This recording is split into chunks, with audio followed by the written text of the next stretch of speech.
जय श्री राम। आइए हम लोग आज हनुमान भक्ति की बात करते हैं। तो हनुमान भक्ति में आज हनुमान चालीसा का जो है तो कैसे अनुष्ठान करते हैं उसके बारे में बात करते हैं। तो हनुमान चालीसा के अनुष्ठान के लिए आपको हनुमान जी की एक फ़ोटो या मूर्ति चाहिए, राम दरबार चाहिए और राम दरबार की एक फ़ोटो चाहिए, एक आसन चाहिए लाल कलर का आपके बैठने के लिए। आपका वस्त्र लाल हो या ऑरेंज कलर का हो तो अति उत्तम। अगर चाहिए ही मतलब कि इसमें कोई मतलब कि वो नहीं कर सकते हैं कि चलिए सिर्फ 2 ही ऑप्शन हैं, लाल और ऑरेंज। और उसके अलावा आप भगवान के लिए एक चौकी चाहिए, एक लाल वस्त्र चाहिए जिसमें भगवान को विराजित करेंगे और पंचोपचार पूजा करके संकल्प लेंगे। संकल्प लेने के बाद जो है तो पहले तो संकल्प लेंगे, उसके बाद भगवान की पंचोपचार पूजा करेंगे। पंचोपचार पूजा के बाद उनको धूप दीप जो है तो भोग देंगे और भोग के बाद जो है तो भोग में आपको तुलसी दल ज़रूर रखना है। और जो हनुमान जी के लिए संकल्प के बाद पानी बचेगा, जो आप पूजा में पानी रखेंगे उसमें भी तुलसी दल होना ज़रूरी है। तो तुलसी दल हो गया और राम दरबार हनुमान जी की पूजा हो गया, संकल्प हो गया। अब जो है तो हनुमान चालीसा का जो संकल्प लेके हनुमान चालीसा का पाठ करते हैं, जो हनुमान भक्ति में उतरते हैं, अधिकांश उनको एक शिकायत होती है कि उनको गुस्सा आने लगता है और कभी कभी तेज़ गुस्सा आता है। मतलब कि होना तो नहीं चाहिए ऐसा, पर कुछ लोगों के साथ ऐसा हो जाता है। तो उसके लिए आप राम नाम की एक माला कम से कम 108 एक माला 108 मान के की होती है, तो 108 बार आपको हनुमान जी का नाम लेना चाहिए। और अगर आपके पास टाइम है तो आप कम से कम 3 माला कर लें या फिर एक ही माला में, जैसे आपके पास टाइम हो उसके हिसाब से आप कर लीजिए।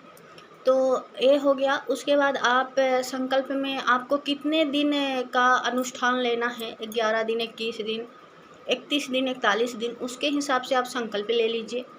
और पूजा का जो है तो ब्रह्म मुहूर्त का जो है तो शुभ अच्छा फलदायी माना जाता है। आप ब्रह्म मुहूर्त में पूजा करें, अति उत्तम है। अगर आप ब्रह्म मुहूर्त में पूजा नहीं कर पा रहे हैं तो उसके बाद हनुमान जी की पूजा का श्रेष्ठ समय 11 बजे का होता है। आप अगर 11 बजे नहीं कर पा रहे हैं तो फिर आप शाम को कर लीजिए, संध्या वेला में। संध्या वेला में नहीं हो पा रहा है तो फिर रात में जो है तो 9 बजे का समय जो है तो हनुमान जी की पूजा के लिए सर्वोत्तम होता है।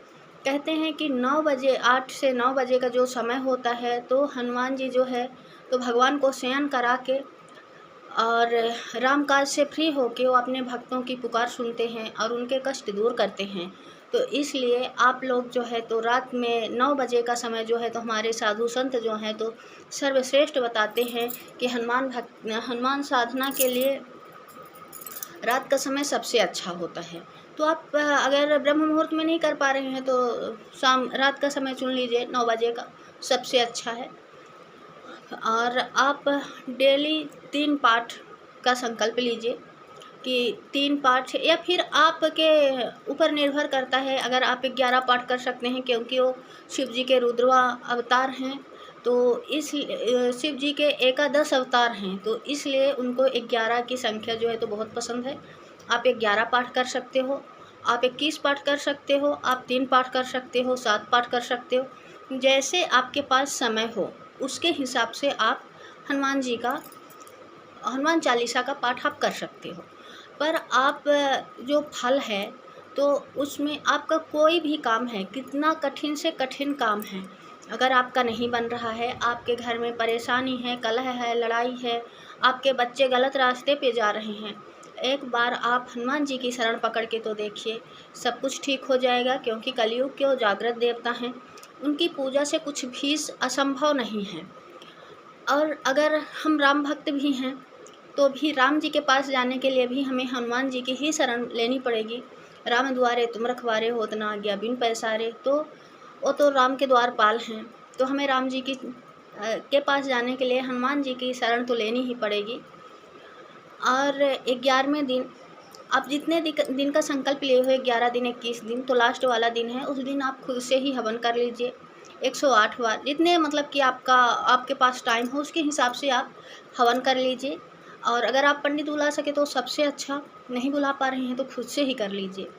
और आप 3 कन्या या 5 कन्या जो है तो जो आपको मिल जाएँ तो आप उनको भोजन करा दीजिए।